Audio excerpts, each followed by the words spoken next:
nous reparlera du dégel nécessaire du coco. Éric Woerth pour EPR. Oui, il y a eu un effort, messieurs les ministres, tout à fait considérable de l'État pour protéger les Français, pour protéger l'économie, pour protéger les entreprises lors des crises successives que nous avons vécues.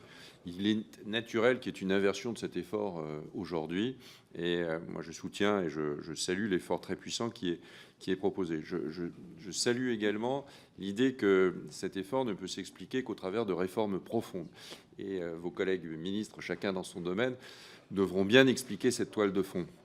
Sinon, ça ne marche pas. Sinon, ce sera un coup d'épée dans l'eau. Donc, on a besoin d'en savoir plus, notamment sur les collectivités locales, ça va de soi, mais sur le modèle social et sur bien d'autres sujets de cette nature.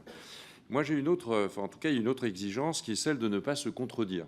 Et je ne voudrais pas, en tout cas, j'attire votre attention, mais je pense n'en avoir pas besoin. Il faut faire très attention à ne pas un peu brûler ce qu'on a beaucoup adoré. Et je pense aux entreprises et aux charges sociales.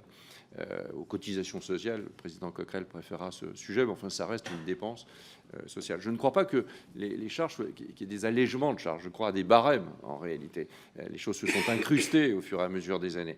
Donc, on n'est pas dans une mesure d'allègement ou de cadeau fait aux entreprises. On est dans une mesure de réduction du coût du travail, et il faut être très, très prudent lorsqu'on commence à manier cela, et ce n'est pas d'ailleurs ce que demande le rapport Bozio-Wessner. Merci. Donc, est-ce que vous maintiendrez cette mesure? Et deuxième point, est-ce que vous pourriez chiffrer les dépenses qui sont liées, les dépenses supplémentaires qui sont liées au discours du Premier ministre lors de la déclaration de politique générale? Je pense au PTZ et je pense aux retraites. Merci, et à d'autres. Messieurs les ministres. Alors, sur le sujet, sur votre dernière question, ça va dépendre de comment, par exemple, on rouvre le PTZ. C'est extrêmement variable. Ça va de 100 millions à 1 milliard. Ça dépend exactement comment vous voulez repérimétrer là-dessus. Et ça, il faut que le débat parlementaire aussi le précise. La vérité, c'est exactement ça. Sur le coût du travail, qu'on soit bien clair, moi je souscris à vos propos.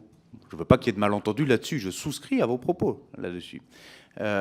D'abord, la lettre de mission demandée aux économistes Bozio-Wessner précisait que c'était à coût constant. Donc il n'est pas du tout... Ça a été fait. Il n'est pas du tout impossible de penser au-delà de cette proposition de réforme à coût constant. C'est ce que nous faisons, c'est ce que nous proposons.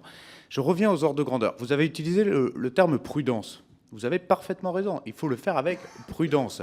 Mais est-ce que quand 20 milliards d'euros, ces 4 dernières années ont été utilisés pour baisser le coût du travail, vous voyez, j'utilise la même terminologie que vous pour ne pas justement contredire ce qu'on a pu dire collectivement par le passé, et je le pense, peuvent aujourd'hui être freinés partiellement, mais vraiment partiellement. On parle de 4 milliards d'euros sur 80 milliards d'euros, sans gréver pour autant la politique d'emploi et la dynamique, tout en participant à une réforme de désmicardisation.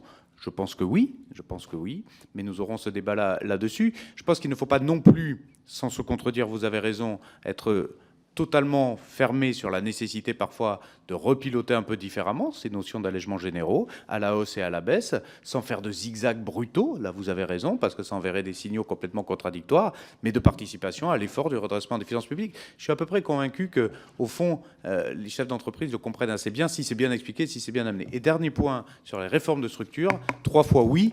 Il nous faut un agenda de réforme en parallèle de ce budget-là. D'abord, tout simplement, pour être crédible quand on dit que les impôts sont temporaires. Et là-dessus, il ne faut pas raconter de crack. Les impôts ne peuvent pas être temporaires s'il n'y a pas d'agenda de réforme en parallèle pour prendre le relais.